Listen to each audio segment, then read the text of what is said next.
บอกเคยหักใครเท่านานบอกเคยหาทางมันมางเจ้าเลยอ้ายยังหักเดียวใจเดียวเหมือนเคยอย่าฟังคนเย้ยเอ่ยสิ้นนินทาบอกเคยคิดลวงล้อกันบอกเคยเทหันสาบานสัญญาอ้ายยังไหววอนอยู่ทุกเวลาอยากให้ดินฟ้าช่วยเป็นพยาน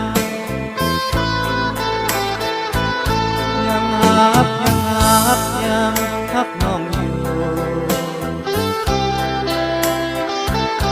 คิดถึงยอดสู้อยู่ทุกคืนวันอยากให้เป็นจริงเหมือนดังความฝันอยากให้วิมานสองเอาสมปองบอกเคยลงตัวลงใจบอกเคยคิดภายนี้ไกลเนื้อทองยังชื่อตรงบ่หลงลืมน้องอยากเป็นเจ้าของอยากของคุณอา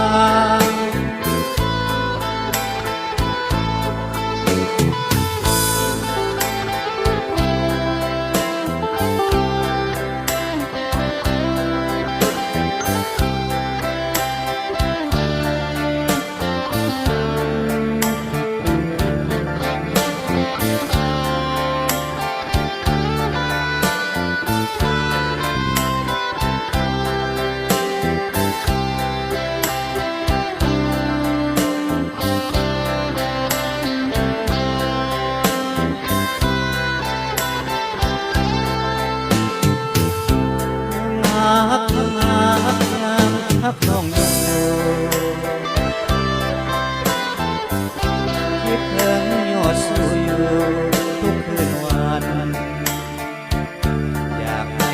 เป็นจริงเหมือนดังความฝัน